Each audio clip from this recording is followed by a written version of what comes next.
Assalamualaikum warahmatullahi wabarakatuh. Alhamdulillah Alhamdulillahilladzi nazzala al-Qur'ana 'ala 'abdihi liyakuna lil 'alamin nadhira. Alhamdulillahilladzi khalaqas samawati wal ardh wa ma bainahuma fi sittati ayyamin thumma istawa 'alal 'arsyi fas'al bihi khabira. Ashhadu an la ilaha illallah wahdahu la syarika lah wa ashhadu anna Muhammadan 'abduhu wa rasuluhu la nabiyya ba'dah. Rabbi shrah li sadri wa yassir li amri wahlul 'uqdatam min lisani yafqahu qawli. Qalu subhanaka la 'ilma lana illa ma 'allamtana innaka antal 'alimul hakim. Wa qala Allah ta'ala fi kitabihil karim wa asdaqul qa'ilin a'udzu billahi minasy syaithanir rajim. Inna hadzal qur'ana yahdi lillati hiya aqwam wa yubashshirul mu'minina alladhina ya'maluna as-salihati anna lahum ajran kabira. Wa qala Rasulullah sallallahu alaihi wasallam, man salaka tariqan yaltamisu fihi 'ilman sahhalallahu tariqan ilal jannah. Wa qala aidan, man kharaja fi talabil 'ilmi fahuwa fi sabilillah hatta yahdiya. Shadaqallahul 'azim wa shadaqa rasuluhun nabiyyul habibul karim wa nahnu ala dzalika minasy syahidin amin ya rabbal alamin. Ma'asyiral muslimin wal muslimat jamaah Masjid Al-Istiqamah yang Allah muliakan, marilah senantiasa kita panjatkan puji dan rasa syukur kita kepada Allah Subhanahu wa taala atas limpahan rahmat karunia yang Allah berikan pada kita semua. Dengan izinnya kita masih diberikan kesempatan oleh Allah Subhanahu wa taala untuk sama-sama hadir di majlis yang mulia ini, majlis ilmu, majlis yang penuh keberkahan, majlis al-mudzakarah, yang dimana sama-sama kita dengarkan kalamullah, yang sama-sama kita belajar di antara ilmu Allah Subhanahu wa taala yang amat sangat luas, yang kita hanya diberikan setetes dari luasnya ilmu Allah.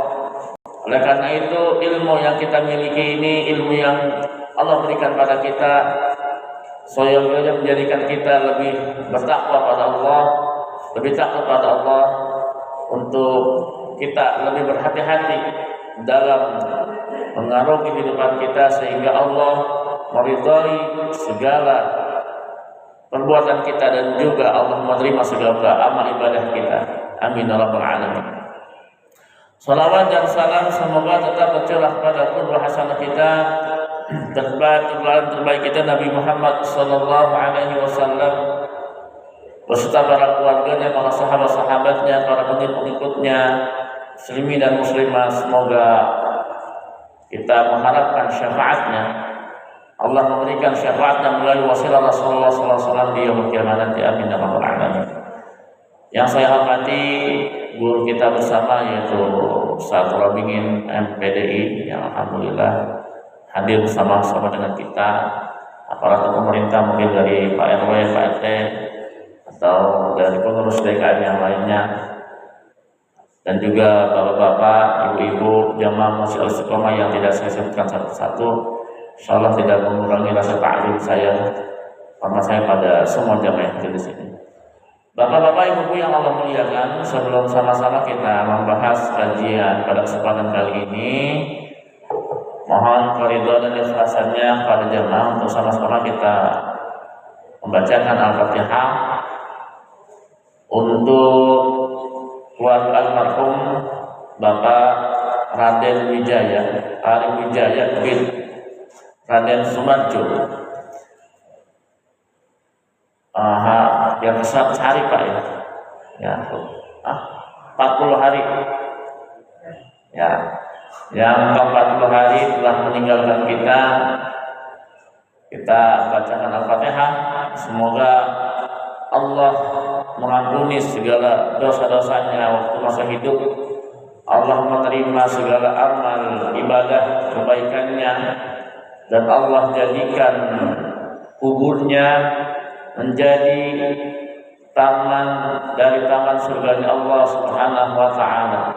Ala hadinya wala kulli salihat wa ila ruhi bapak Wijaya غفر العمل وتقبل العمل الشيء لله لهم الفاتحة. أعوذ بالله من الشيطان الرجيم. بسم الله الرحمن الرحيم. الحمد لله رب العالمين الرحمن الرحيم مالك يوم الدين إياك نعبد وإياك نستعين اهدنا الصراط المستقيم صراط الذين أنعمت عليهم غير المغضوب عليهم ولا الضالين.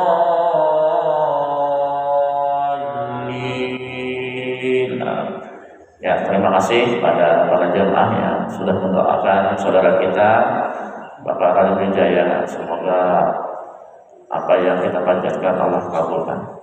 Baik, para jemaah sekalian yang Allah muliakan, kita lanjutkan materi kita surah Al-Baqarah yang di akhir-akhir surah Al-Baqarah. A'udzu billahi minasyaitonir rajim. La yukallifullahu nafsan illa wus'aha. Laha ma kasabat 'alaiha ma iktasabat. Kita bahas dulu ya. La yukallifullah. Allah tidak membebani nafsan, jiwa seseorang, illa wus'aha, kecuali dengan kekuatannya, kemampuannya. Bapak-bapak, ibu-ibu sekalian yang Allah muliakan, ini buat perenungan bagi saya pribadi dan juga umumnya pada para jamaah sekalian. Allah Maha Penyayang, Allah Maha Adil, tapi terkadang kita sendiri ada musibah, ada masalah yang menerpa diri kita atau keluarga kita, seakan-akan menyalahkan Sang Pencipta. Ya, mungkin tadi ada salah satu ya, saudara kita meninggal. Kayaknya Allah tidak adil. Kok musibah yang Allah berikan pada kita itu berat sekali. Ada yang sakit bertahun-tahun. Ada yang Allah berikan ujian melalui anak. Allah berikan ujian melalui tetangga kita, melalui saudara kita. Tapi kalau kita lihat ya, pada orang-orang yang saleh yang Allah berikan ujian kepada mereka, mereka bisa bersabar menjalaninya sampai akhir hayat. Ya, kalau misalnya kita diberikan ujian seperti ini, kita lihatlah orang-orang yang soleh sebelumnya, orang-orang soleh yang sudah mendahului kita, yang mereka berikan ujian bisa jadi lebih berat dari kita. Karena memang ketika kita sudah mengucapkan kami beriman pada Allah Subhanahu wa taala dalam surah Al-Ankabut itu Pak ya. Hasiban nas ayyutraku ayyaqul amanna wa hum la yuftanun. Ayat 2. Apakah kalian mengira ketika kalian mengatakan saya beriman pada Allah Subhanahu wa taala, ya, tapi kalian tidak diuji. Ya. Ujian yang Allah berikan kepada orang-orang yang Allah cinta itu lebih berat daripada kita, para nabi. Ya. Dalam segi basyariah, nabi itu sama seperti kita, manusia. Ya, sedih, senang, susah. Bukan berarti mereka tuh nabi, imannya sudah Allah, tidak. Nabi juga sedih Pak, Nabi juga senang, Nabi juga makan kayak kita. Yang sekarang akan kita hadapi itu Idul Qurban. Sebelum syariat Idul Kurban yang disyariatkan itu kan awal mulanya dari peristiwa atau sejarah Nabi Ibrahim alaihissalam. Ya, Nabi Ibrahim Allah perintahkan suruh tinggalkan anaknya di sini, di sebuah tempat yang tandus. Kata Allah, kamu jangan bicara apa-apa sampai istrimu. Jadi tinggalkan begitu saja. Itu kan lebih berat ujiannya. Nah itu ya, artinya Allah Maha Adil, Allah Maha Penyayang. La yukallifullahu nafsan illa wus'aha.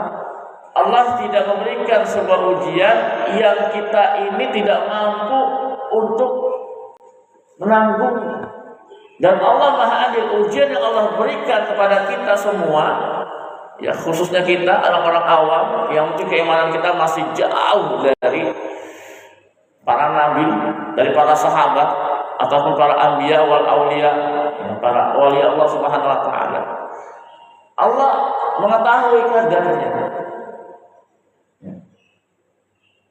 Jadi kalau seakan-akan Allah memuji kita itu seakan ujian paling berat, kita tengoklah para nabi yang lebih ujian lebih berat dari kita. Kita tengoklah orang-orang saleh terdahulu, ya, yang mereka mempertahankan keimanan sampai rela dibakar hidup-hidup di Ashabul Ukhdud itu, Pak. Sampai rela digoreng, sampai rela diapakan lah ya. Tapi memang terkadang kesabaran itu tergantung pelaksananya, Pak ya. Ya saya juga sama, Pak, artinya masih terus belajar yang namanya sabar. Sabar kalimatnya singkat, tapi pelaksanaannya tergantung imanan kita, Pak. Ya.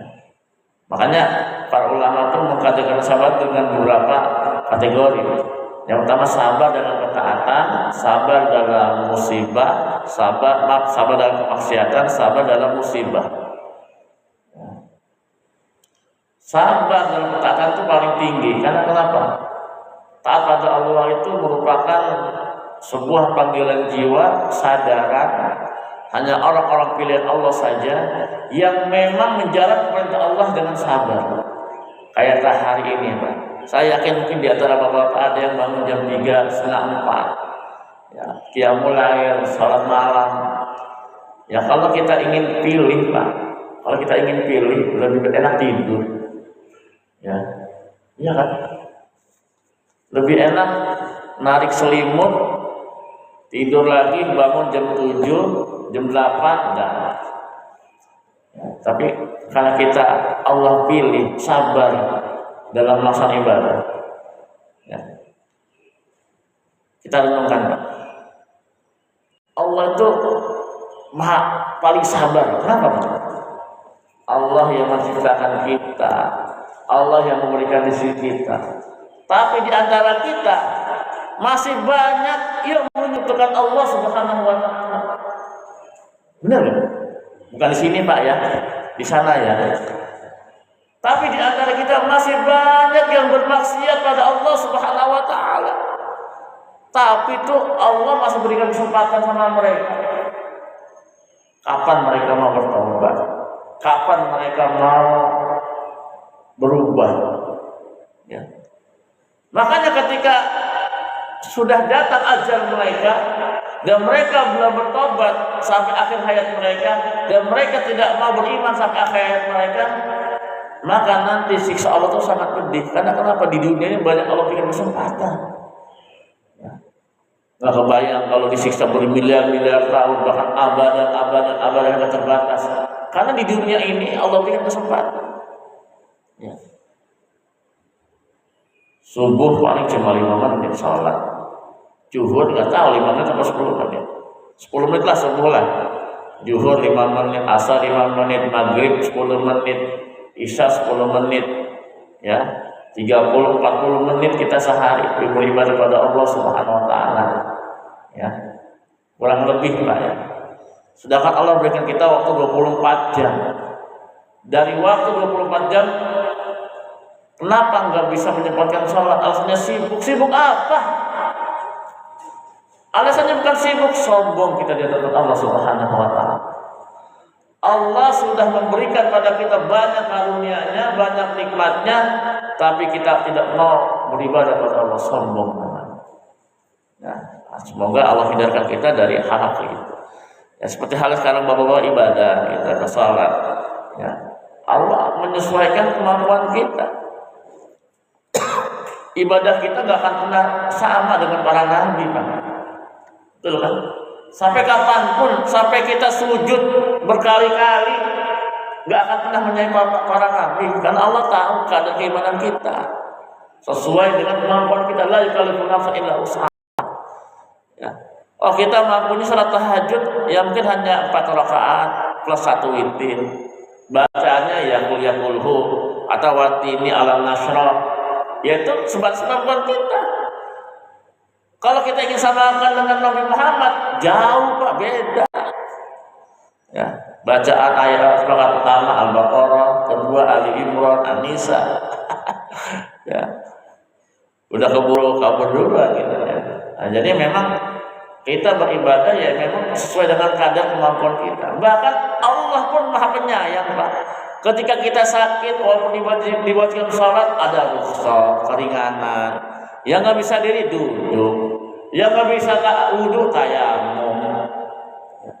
Dalam perjalanan Allah berikan keringanan, jamaah kosong. Ya. Betapa baiknya Allah sama kita, Pak. Tapi kita bukan di sini, Pak ya, mungkin di luar sana. Allah Maha baik sama kita. Kita bermaksiat pada Allah, Allah masih kasih nikmat. Ya. Kita mengingkari ayat-ayat Allah, Allah masih kasih nikmat. Kita nggak mau sholat, Allah kasih nikmat. Kita nggak mau ngaji, Allah kasih nikmat. Kita nggak mau zakat, Allah kasih nikmat. Betapa baik Allah sama kita. Makanya, kenapa Rasulullah SAW ketika beribadah beliau mengatakan pada Aisyah, beliau itu udah dijamin surga, ya. Kesalahan yang lalu sekarang akan datang. Cuma satu, ketika ditanya sama Aisyah, kenapa ya Rasulullah kok sholatnya sampai bengkak-bengkak ya Rasul? Apala uhibbu an akuna 'abdan syakura. Apalah engkau tidak suka ya Aisyah kalau aku ini ingin menjadi hamba yang bersyukur pada Allah Subhanahu wa taala. Kalau bukan rahmat Allah, mungkin Nabi Muhammad tidak akan menjadi nabi, contoh ya. Ya. Syukur. Nikmat dengan ibadah yang kita lakukan nggak sebanding. Ibadah yang kita lakukan walaupun sampai akhir hayat dengan nikmat Allah berupa bola mata nggak akan sebanding. Jangan pernah bangga dengan ibadah kita. Niatkan kalau Allah Subhanahu wa taala. Kenapa? Dengan satu buah saja di surga nggak sebanding ibadah kita. Makanya kita beribadah pada Allah semata-mata mengharapkan rahmat Allah dan juga rasa syukur kita pada Allah. Karena kenapa? Allah masih memberikan kita kesempatan hidayah. Allah masih memberikan kita kesehatan, kenikmatan, dan kita bisa beribadah. Rasa syukur. Ya.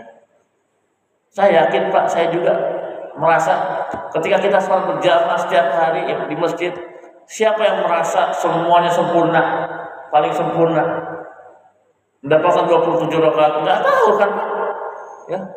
Ketika Allahu Akbar mungkin kita ingat dunia. Allahu Akbar ingat hutang. Allahu Akbar ingat anak istri kita. Allahu Akbar ingat masalah di sekolah, ingat masalah di kerjaan, ingat masalah di mana-mana. Enggak sempurna, Pak. Tapi karena rahmat Allah dan karena rasa syukur kita pada Allah, inilah yang membuat Allah itu senang kepada kita. Menurunkan rahmat-Nya. Jadi ya, ketika kita ibadah, tanamkan rasa syukur pada kita. Yang dilakukan oleh Rasulullah. Beliau sangat bersyukur karena kenapa? Allah memilih beliau sebagai nabi. Para sahabat beribadah karena rasa syukur. 10 sahabat yang dijamin masuk surga, Pak. Sudah dijamin masuk surga. Bayangkan. Ya.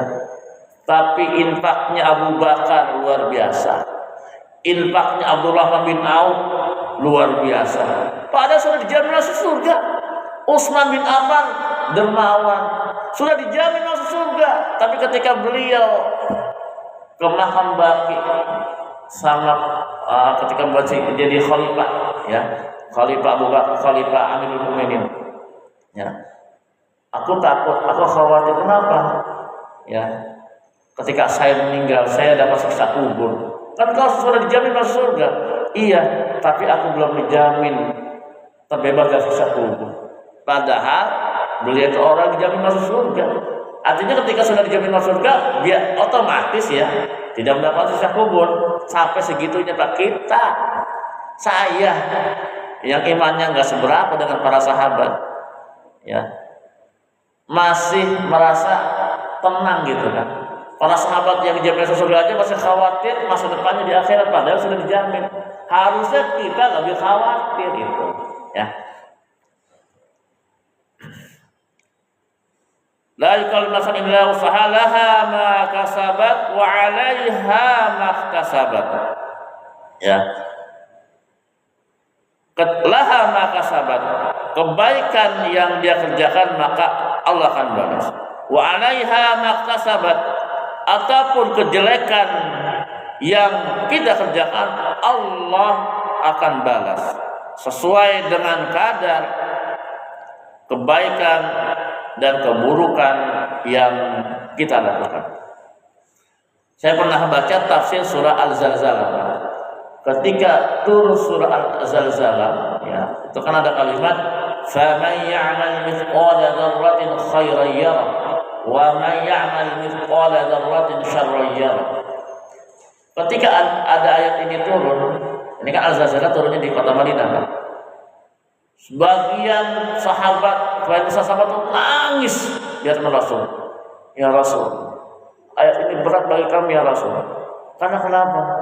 Faman ya'mal mithqala dzarratin khairan yarah. Barang siapa yang berbuat kebaikan seberat zarah pun Allah akan membalasnya. Barang siapa yang berbuat kejahatan seberat zarah pun Allah akan membalasnya.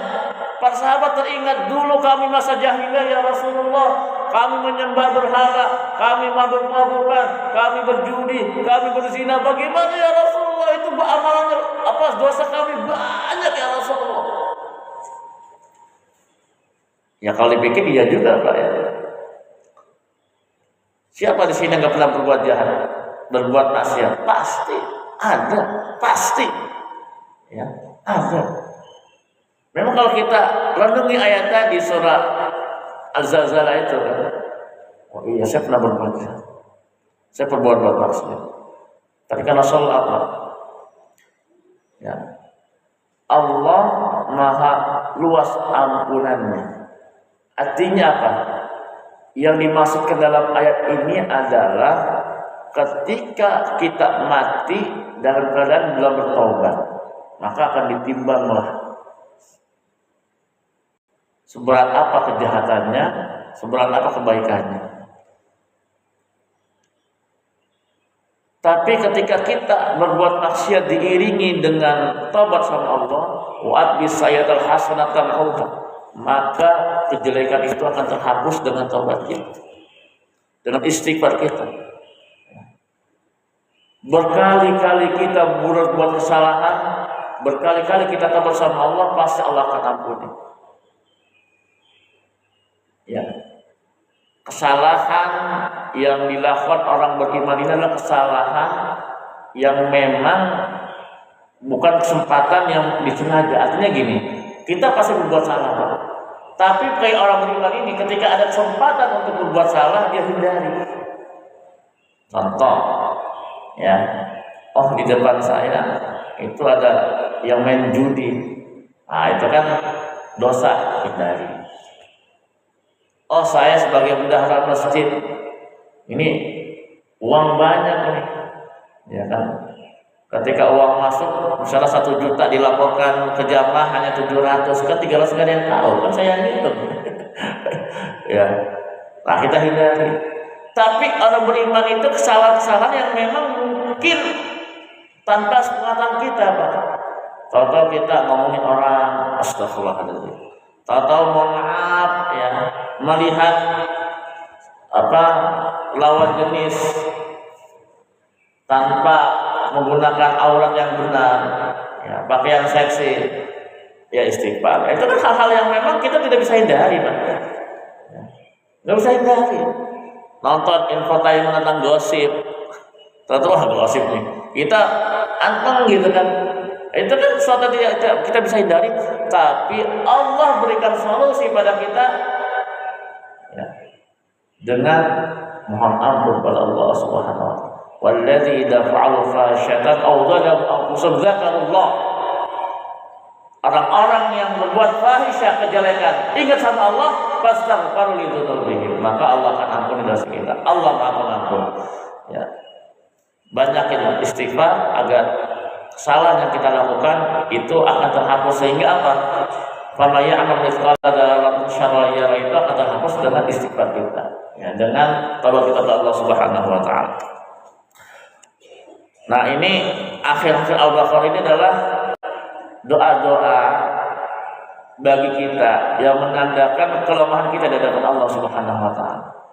Ketidakberdayaan kita pada Allah Subhanahu wa taala, ketidakmampuan kita pada Allah Subhanahu wa taala, maka doa inilah yang Allah ajarkan kepada kita agar kita selalu bergantung pada Allah Subhanahu wa taala. Rabbana la tu'akhidna in nasina aw akhtana. Ya Allah, ya Tuhan kami, la tu'akhidna, janganlah, la tu'akhidna, Engkau mengazab kami, mensiksa kami.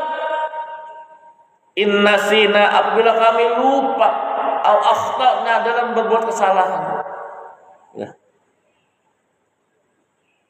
Ini kalau kita tidak mau berdosa sama Allah, sombong kita.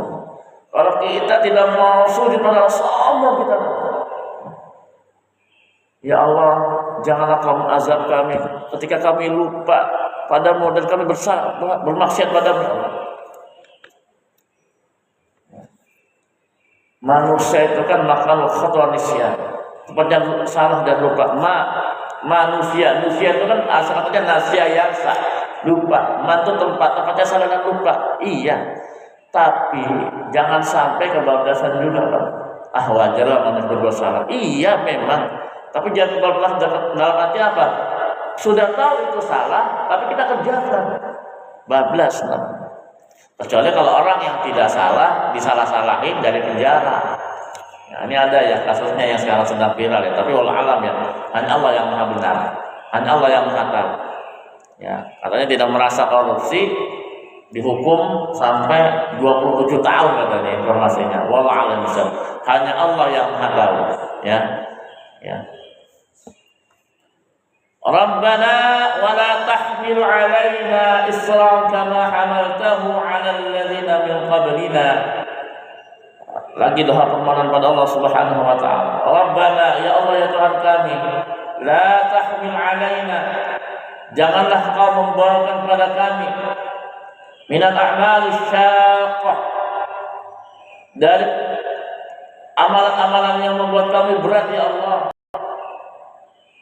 Islam kama hamaltu 'alal ladzina min qablina, sebagaimana Kau bebankan amalan tersebut 'alal ladzina min qablina, terhadap orang-orang sebelum kami.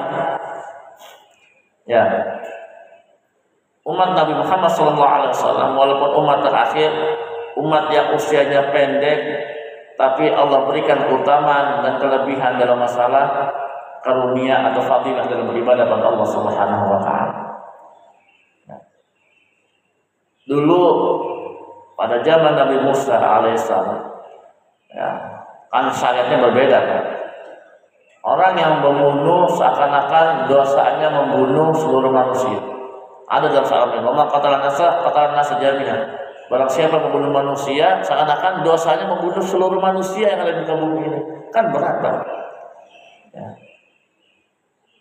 Makanya dalam doa ini, ya Allah, janganlah Kau bebankan kepada kami suatu beban yang kami tidak bisa membawanya, tidak memikulnya.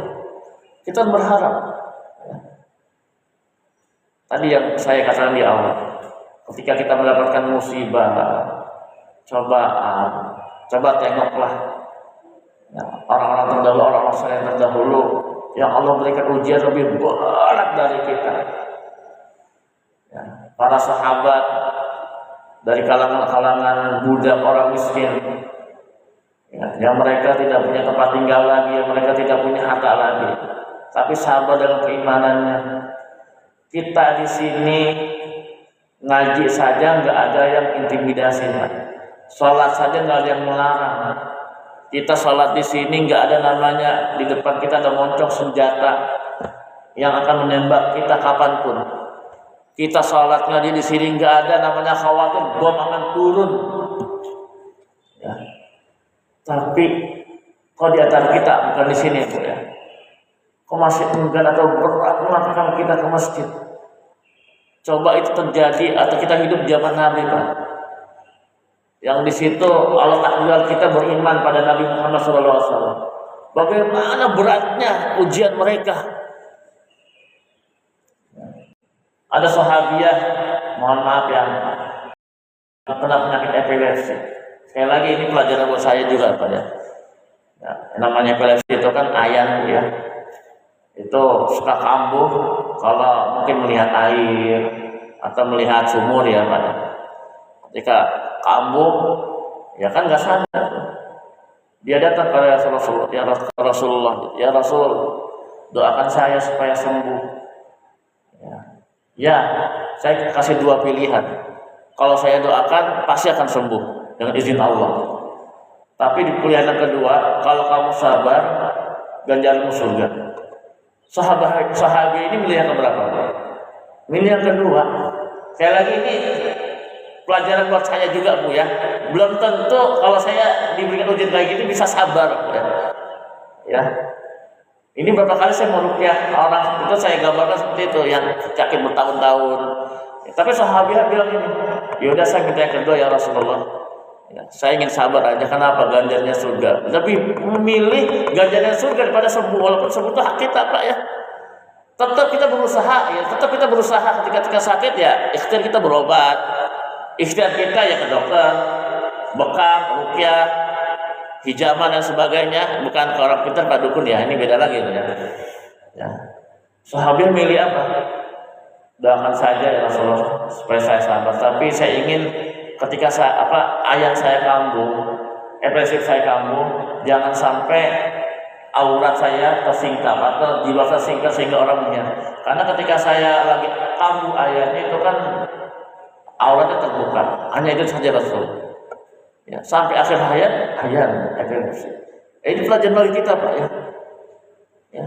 Kita yang diberikan kesehatan, ya. Masa sih untuk melangkah ke masjid berat?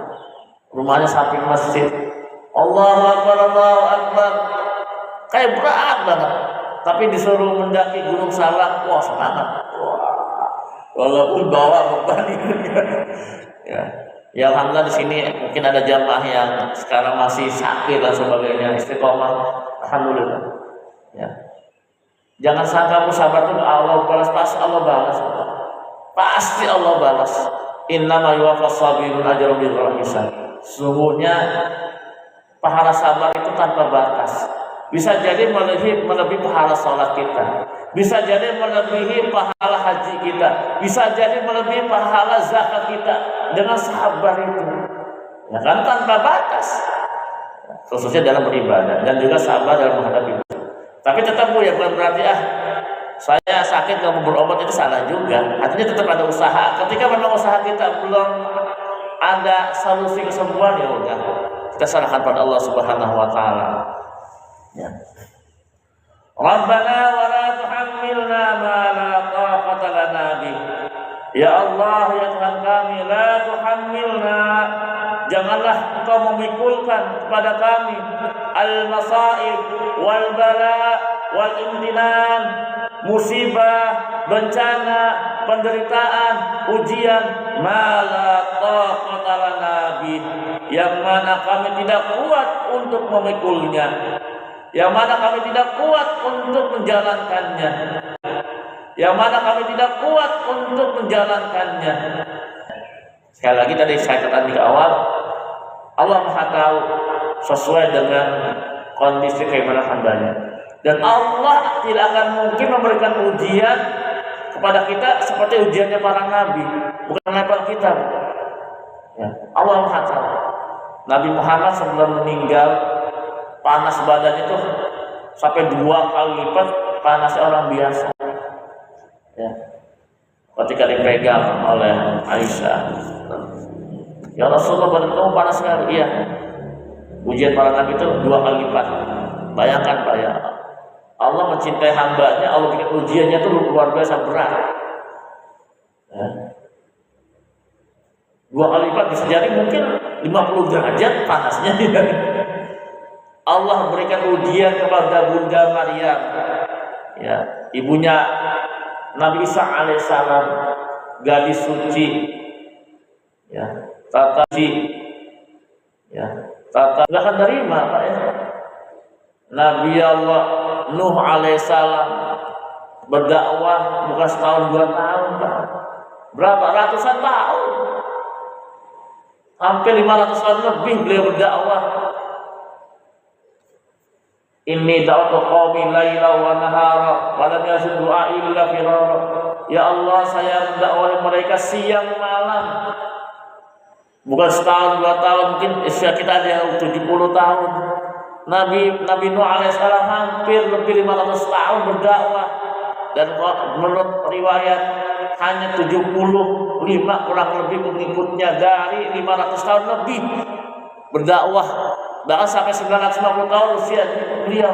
Bayangkan, kebayang Pak ya, nggak kebayang ya. Dan itu tidak mungkin dibebankan pada kita, bukan level kita Pak. Jadi level kita sesuai dengan keimanan kita.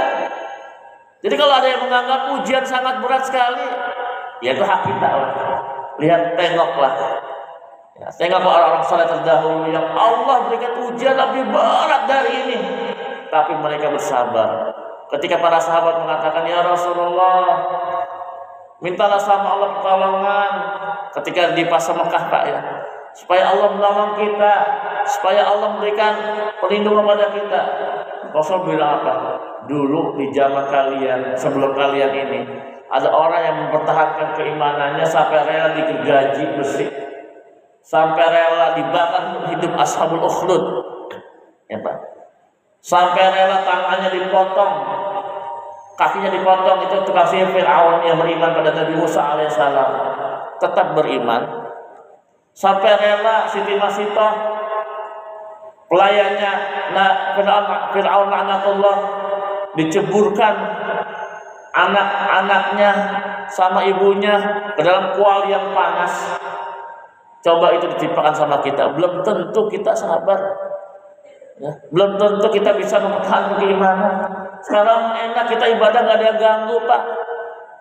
Walaupun mungkin persepsi kita beda-beda, pemimpinnya seperti apa ya itu hak dia sama Allah.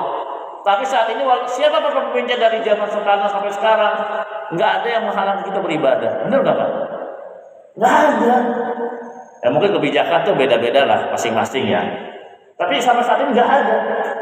Coba dulu kita hidup di zaman Nabi, ya, mau sholat aja dilempari kotoran, mau sholat aja, mau berdakwah aja dilempari batu. Ya. Wa'fu anna waghfir lana warhamna. Ya Allah, ampunilah kami, maafkanlah kami.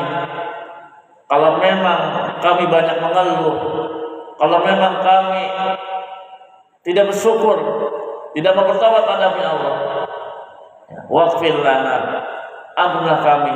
Kalau ibadah kami ya dalam tafsir ini ya tidak khusyuk, ya Allah ampunilah kami. Kalau ibadah kami tidak sempurna, ya Allah ampunilah kami. Kalau ibadah kami masih ada rasa ria, ya Allah ampunilah kami.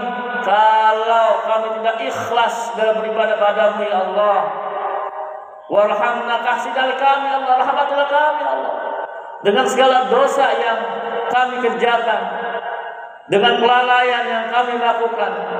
Warhamna, tetaplah Engkau berikan rahmat pada kami agar kami bisa masuk surga karena rahmat-Mu. Anta maulana, ya Allah Kaulah pelindung kami, ya Allah Kaulah penolong kami. Wa alaika tawakkalna, dan hanya pada Kamu lah ya Allah kami bertawakal. Fansurna 'alal qaumil kafirin, maka tolonglah kami dari tipu daya orang-orang kafir, dari makar orang-orang kafir. yang mana jahadu dinaka, yang berusaha untuk menghancurkan agamamu ya Allah, yang berusaha merusak akidah kami ya Allah, yang berusaha merusak keimanan kami ya Allah. Dan ini makanya di bulan kemarin di sini disebutkan di antara keutamaan membaca surah Al-Baqarah di akhir ini, ayat akhir-akhir Al-Baqarah ini, kanzun min kunuzil jannah, yaitu perbendaharaan surga. Ya itulah Bapak-bapak sekalian, kalau kita merenungi akhir ayat ini, betapa kita manusia di hadapan Allah lemah, betapa kita banyak kesalahan, banyak kekeliruan, tapi Allah masih memberikan kita rahmatnya. Allah masih menyayangi kita. Jangan sampai kesempatan yang Allah berikan pada kita ini kita sia-siakan. Jangan sampai tobat kita terlambat, karena kalau sudah nyawa, roh di tenggorokan, kalau sudah kita di alam kubur, kalau sudah dibangkitkan di yaumul kiamah, maka pintu tobat akan tertutup. Mumpung Allah berikan kesempatan, kapanpun kita bertobat, masih Allah akan buka lebar-lebar pintu ampunannya. Itu saja apa yang saya sampaikan. Mohon maaf kalau ada kekurangan atau kata-kata yang kurang berkenan. Sebelum ditutup, mungkin ada yang ingin menambahkan, silakan, atau diskusi. Pak. Oke, Mas.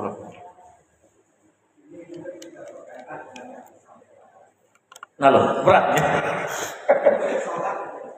Ya.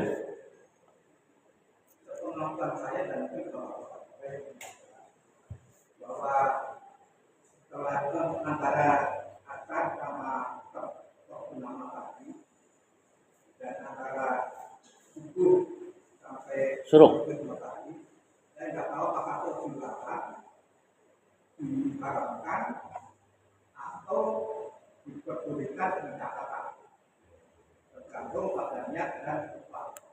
Saya nggak tahu gimana dan dasarnya apa. Ya, kalau itu kan dalam hadis sudah jelas Pak ya, dilarang kita melaksanakan sholat yang memang ada, artinya gini, yang menyertai sholat tersebut. Misalnya pada subuh ya, berarti nggak ada dalam sholat qabliyah. Qabliyah ba'diyah subuh yang menyertai sholat tersebut ya. Tapi kalau tahu Bapak datang ke masjid pada subuh, terus sholat tahiyatul masjid itu beda lagi. Iya, yang nggak boleh itu yang menyertai sholat fardunya. Habis asar tuh, habis asar kan yang nggak boleh apa? Ba'diyah asar.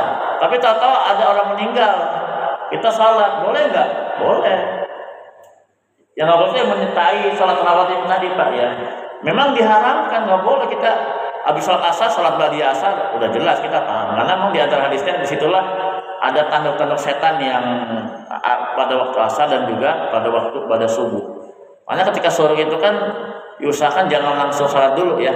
Mungkin 5, 7, 8 menit atau 10 menit dan baru kita melaksanakan sholat subuh. Ya.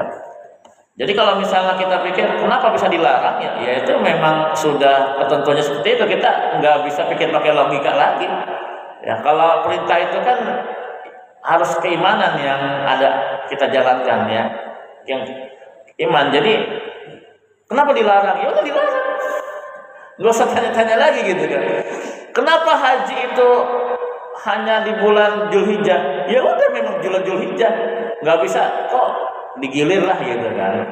Ya di antara pengharamannya itu kan ada hadisnya itu kalau pada asar sama pada subuh itu disitulah ada tanduk setan ya. Tanduk setan yang terbit dan terbenam di situ. Makanya diharamkan untuk sholat yang menyertai sholat fardu.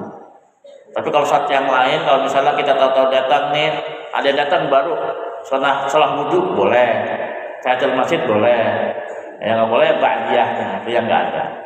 Itu. Apalagi, jadi kalau misalnya pertanyaan kenapa dilarang, ya dilarang.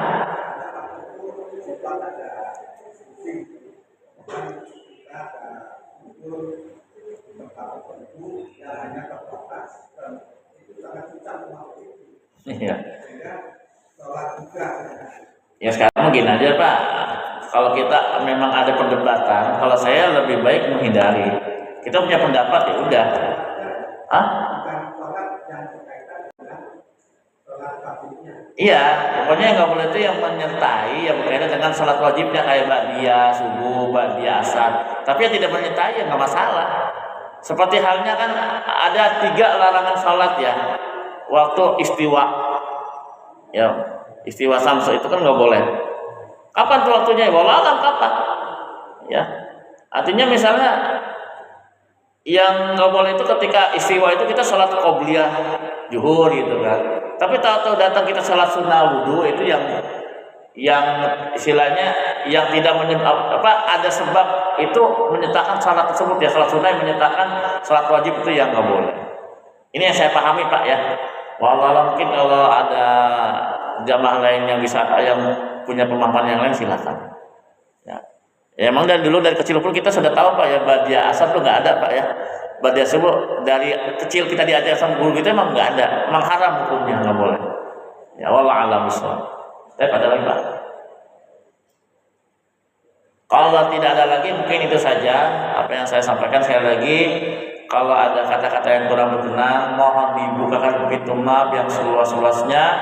Yang benar datangkan dari Allah Subhanahu wa taala yang maha luas ilmunya, yang maha mengetahui.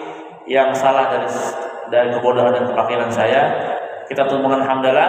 Alhamdulillahirabbil alamin. Subhanakallahumma wa bihamdika asyhadu an la ilaha illa anta astaghfiruka wa atubu ilaik. Aqulu qouli hadza. Assalamualaikum warahmatullahi wabarakatuh.